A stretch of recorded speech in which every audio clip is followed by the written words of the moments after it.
Dr. Derek N. Cunningham from Sports Vision Pros, coming to you from my black and white world today to help you understand the basics of vision. What I'm going to do is spend a little time detailing how the visual system works and how complex it really gets, and why 20/20 really doesn't mean that you see well. So, to begin with the complexities of vision, I want you to think of the eye as simply a capture device. It's a camera, but that's not where we see. Where we see is actually in the brain itself. Roughly 50% of the entire cortex of your brain is dedicated to vision. And you want to contrast that with roughly only 3% is dedicated to hearing. So again, really demonstrating how important vision is to our being in our world. And the small black on white letter that you read on an eye chart is actually just a very small part of vision. It's not even the best way of us assessing how well you see. It's really just the simplest and easiest and quickest way of doing that. We will consider visual acuity as well as other major foundations of vision as we talk about the complexity of vision and how things ratchet up as it moves away from your eye and towards your brain. So you can think of vision as a three-part engine. Each part is intricately affected by the other, and they all move in very different ways, but they're all uniquely tied into each other.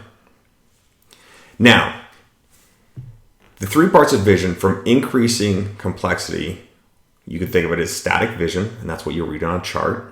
And then from there, we have dynamic vision, and that's looking at something that's moving or looking at something while you're moving. And the last thing will be image processing. So if we go back to the first part and start with static vision, this is part of what you get tested on when you look at an eye chart. It's your ability to focus on a stable object. The chart makes it as easy as possible for you by giving you 100% contrast letters that are neatly separated and very defined. This is the easiest test, but the least applicable to vision or in vision in a performance environment like sports. So again, that's number one. That's your 20/20 number. That's the number that we're so used to being given.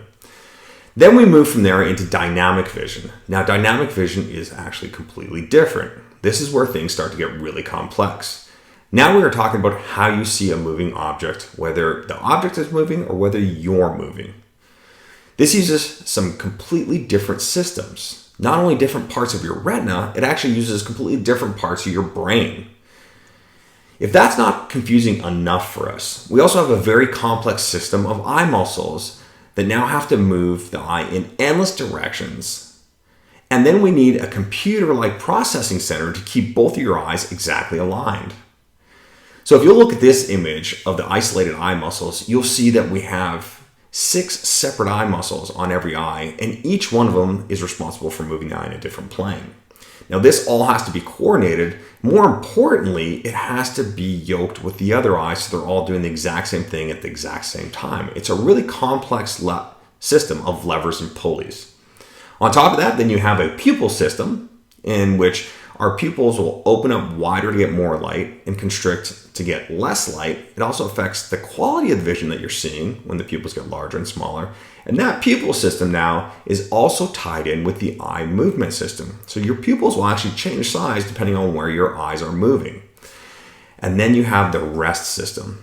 And this can go all the way back to the first thing I talked about, static vision. Believe it or not, when you close your eyes, they don't look straight ahead. They go into their natural resting position. Even to look straight ahead, you have to have computer input to align the eyes in your brain. From there, again, much more complexity in the computer input to get them to move together.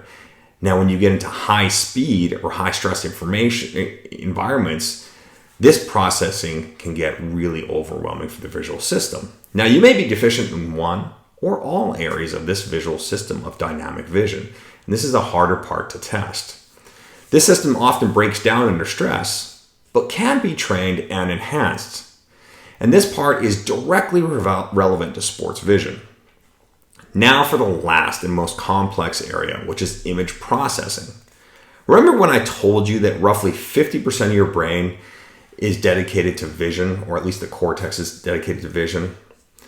Well, here's the most complex and poorly understood part. This is where you're processing what you see and deciding how to act upon that. This is where the truly elite performers separate themselves from the pack. For instance, if you ever closely watch the greatest performers of all time, those people are almost never the fastest, strongest, tallest, or even best equipped in the league at the time. They are the ones that seem to process information just a little bit faster. They are the ones that can react just a little fraction of time earlier. If you look at these athletes like Wayne Gretzky, Michael Jordan, Tom Brady, or even Ronaldo, it's their ability to analyze what is happening around them faster than others and react just a little bit quicker. Now, there's no doubt these are exceptional physical athletes and they have incredible work ethic. But what they have that others don't is the ability to process their visual world a little bit better in a high-stress, high-speed environment. And again, this is a process that can be trained and enhanced. To give you a practical application of this and how your brain can play tricks on you, and this is another part of image processing that we work on, is there's some evolutionary things that really help us in dynamic environments, but that can hurt us. If you see two objects moving at you, a motorcycle and a large semi-truck, and they're moving the exact same speed, you'll actually perceive the larger object to be moving at you faster. And that's historically because larger things are more of a threat to us. And number two, larger things tend to be closer if you're just going to average everything that you see on a daily basis. So taking this into account, analyzing and applying all three of these systems is really where sports vision comes into play. Much more complex than the chart that you will look at, or maybe even the number that you've ever been told as far as your vision goes, 2020 or 2015 or 2030. It's really getting into the concept now of enhancing the visual system. And from there, we're going to use the other doctors and sports vision pros to give you a little bit more background on how these other levels of vision are incorporated and what we do in a sports vision world.